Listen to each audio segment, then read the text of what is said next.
नमस्कार, स्वागत है आपका हमें आज़ाद न्यूज़ चैनल में। मैं आपके साथ संदीप कोईवाल। इस समय हम रुड़की कचहरी में मौजूद हैं, जहां पे एडवोकेट नवीन जैन के प्रयासों के द्वारा जितने भी यहां पे फंसे हुए प्रवासी थे उन सब को अपने अपने घर रवानगी करवाई गई। किसी को बसों के द्वारा तो किसी को रेल के द्वारा। और इनके जो प्रयास हैं वो इतने अच्छे साबित हुए कि जितने भी अधिकारी के सामने इन्होंने प्रस्ताव रखे उन्होंने भी मना नहीं किया और सबको अपने अपने क्षेत्रों में पहुंचाने का जो नवीन जैन जी का प्रयास था, आइए जानते हैं उन्होंने किस तरीके से इन प्रयासों को सफल बनाया। हमारे साथ हैं एडवोकेट नवीन जैन। नमस्कार एडवोकेट साहब, किस तरीके से आपने ये काम संभव किया जो हमारे यहाँ पे प्रवासी फंसे हुए थे, किस तरीके से आपने उन लोगों को अपने अपने स्थानों पर पहुँचाया? देश की महामारी, जिस प्रकार देश की महामारी ने चारों तरफ से आम नागरिकों को, मजदूर वर्ग को, सबको त्रस्त किया है, उस क्षण में हम सबका मानवता के प्रति हम सबका एक ही अभिनय बनता है, एक ही फर्ज बनता है और कर्तव्य बनता है मानव का कि वो अपने कर्तव्यों का पालन कर ऐसे मजदूर, मजलूम, गरीब लोगों की मदद करे जो मदद की गुहार लगा रहे हैं। और ऐसे ही हमारे साथ हुआ कि मैं रुड़की तहसील कैंप कार्यालय में जब लोगों को पता लगा कि जो एसडीएम महोदय हमारे और एसडीएम महोदय से गुहार लगाने के लिए आए, तब उन्हें कोई किसी प्रकार का मार्गदर्शन नहीं मिला और उन लोगों ने जिस प्रकार मालूमात होने के बाद हमारे से संपर्क किया और हमारे से मदद की गुहार लगाई। ऐसे में हमने मानवीय कर्तव्य समझ पूरे देश के इन प्रवासी मजदूरों को जो हमारे रुड़की और ज़िला हरिद्वार के जगह जगह के ग्रामों में और क्षेत्रों में मजदूरी का काम करते थे और अपने भरण पोषण, पेट पालन का कार्य, अपने परिवार को पालने का कार्य कर रहे थे। किंतु लॉकडाउन के चलते इन लोगों को जिस प्रकार की दिक्कतें आए वो सब अवगत हैं, हम सब अवगत हैं। और ऐसे में इनकी मानवीय गुहार को लगाने के बाद हमने अपने ज़िले के प्रभारी सतपाल महाराज जी या हमारे ज़िले के कैबिनेट मंत्री माननीय मदन कौशिक जी सबसे संपर्क किया और हमारे माननीय जिलाधिकारी श्री सी रविशंकर जी, उन्होंने मानवता को समझ हर हमारी एक गुहार पर लिस्टें मांगी और हमने उन लिस्टों को बना कर दिया। और जो मज़दूर, जैसे प्रवासी मज़दूर हमारे यहाँ आईआईटी के संपर्क में थे, आईआईटी में कार्यरत थे, वो 190 की संख्या थी उनकी, जो भंगेड़ी खानपुर विधानसभा के क्षेत्र के अंतर्गत निवास करते थे। और इसी प्रकार रुड़की में ही रुड़की के पास मंगलौर विधानसभा क्षेत्र लगता है, जिसमें कम से कम 49 प्रवासी मजदूरों का परिवार था। और इन परिवारों के द्वारा जिस प्रकार जो पश्चिम बंगाल के, बिहार के बहराइच और लखीमपुर खीरी के बसिया गांव आदि के निवासी थे, उन लोगों को भेजने का हमने पूरी लिस्ट के अनुसार जिस प्रकार हमें डीएम साहब ने मदद की, हमारे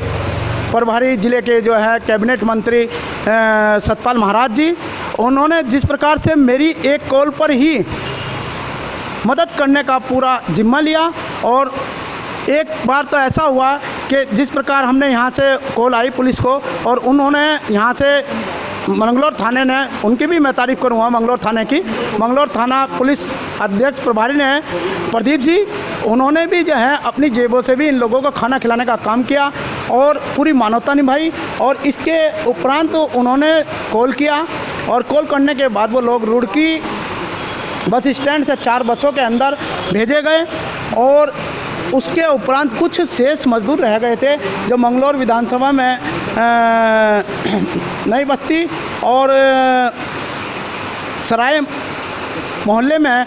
झोपड़पट्टी बनाकर निवास कर रहे थे, उन लोगों को हमने भेजने का काम किया। और उनकी कॉल आई, कल भी कुछ लोगों को हरदोई जाने वाली ट्रेन से उन लोगों को शाम कल 8 बजे यहाँ से रवानगी दी गई। जैन साहब, एक बात बताएं कि रुड़की तहसील से सारे ही प्रवासी अपने अपने स्थानों में जा चुके हैं या अभी कुछ और भी बाकी बचे हैं? नहीं, अभी शेष बहुत लोग बचे हैं जिनमें जो है अभी हमारे से गुहार लगाई गई है उसमें बहराइच के हैं,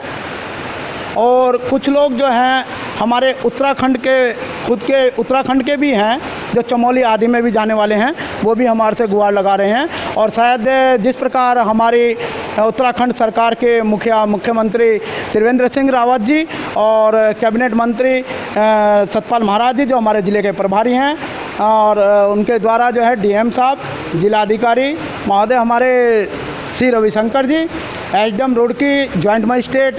नमामि बंसल जी द्वारा जिस प्रकार से हमारी मदद की गई और हमारी बात को सुनकर इन मज़दूरों को उनके भाव को, मानवीय भाव को समझते हुए मानवीय कर्तव्य निभाया, ऐसे लोगों को भी मैं सम्मान देना चाहूँगा, उनका हार्दिक आभार। और जिस प्रकार भी आगे भी जो प्रवासी मज़दूर हमारे से गुहार लगाएंगे तो हमें खुद सतपाल महाराज जी द्वारा ये बात कही गई है, और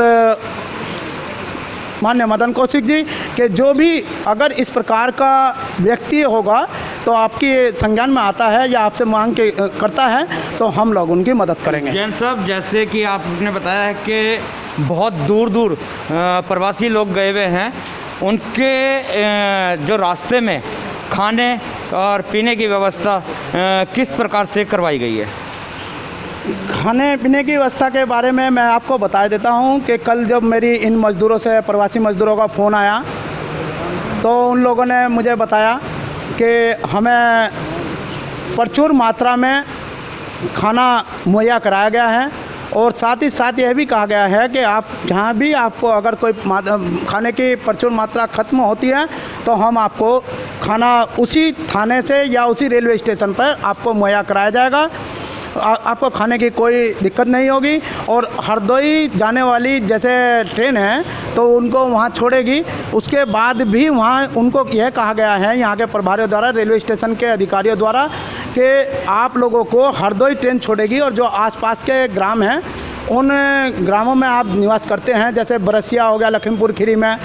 और आपका पश्चिम बंगाल के कुछ लोग हैं तो उसमें गांव हो गया कि आपका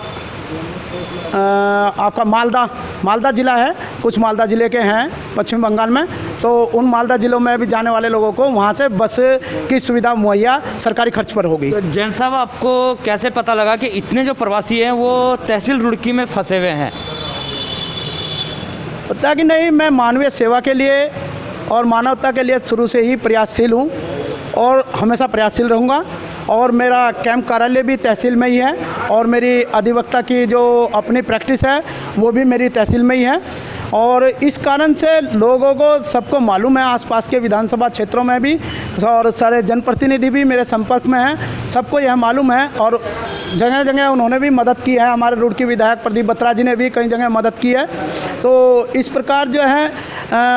लोग गुहार करते हैं तहसील में बैठने के कारण, क्योंकि तहसील कैंप कार्यालय है, और जहाँ भी किसी गरीब मजलूम मजदूर व्यक्ति को आस की किरण नज़र आती है तो वो उधर की तरफ ही भागता है और अपनी गुहार लगाता है कि मुझे यहाँ से मदद मिलने की उम्मीद है, और उन्हें उम्मीद कायम भी की गई और उम्मीद मिली भी। तो जैन साहब, लगभग कितने मज़दूर यहाँ से जा चुके हैं और कितने मज़दूर और बचे हुए हैं जिनको अपने घर वापसी करवानी है? देखिए, मेरे जो संज्ञान में हैं, जितने लोगों ने मेरे से गुहार लगाई, जो पश्चिम बंगाल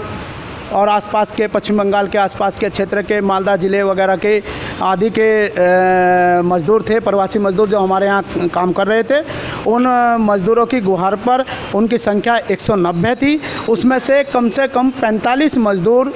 साइकिलों के द्वारा पहले ही निकल चुके थे, और बाकी जो शेष बचे 190 में से वो सारे के सारे मज़दूर हमने ट्रेन के द्वारा और बसों के द्वारा भेजे, जिसमें तहसीलदार, हमारे रुड़की के तहसीलदार आदि का बहुत बढ़िया मानवता का कर्तव्य निभाया गया है। और उसके बाद जो है हमारे इसके लखीमपुर खीरी, उत्तर प्रदेश जाने वाले बहराइच आदि के जो मज़दूर थे वो भी कंप्लीट यहाँ से जा चुके, जो मंगलौर विधानसभा में थे। अब कोई मज़दूर वहाँ नहीं बचा, बाकी हमारे संज्ञान में कोई नहीं। अगर कोई ऐसा व्यक्ति हरिद्वार ज़िले के अंदर फंसा हुआ मिलेगा तो मैं संपूर्ण हरिद्वार ज़िले की जनप्रतिनिधियों की ओर से कहता हूँ, वो मेरी समय समय पर मदद कर रहे हैं। मैं अपने प्रयासों से उन्हें उनके गंतव्य तक पहुँचाने का मानव कर्तव्य निभाऊंगा। धन्यवाद जैन साहब। तो देखा आपने कि किस तरीके से एडवोकेट नवीन जैन जी के द्वारा यहाँ पे फंसे प्रवासियों को घर वापसी करवाया गया और किस तरीके से उनकी रास्ते में खाने पीने की जो सुविधा थी वो करवाई गई। हमें आज़ाद न्यूज़ के साथ मैं संदीप पोईवाल, धन्यवाद।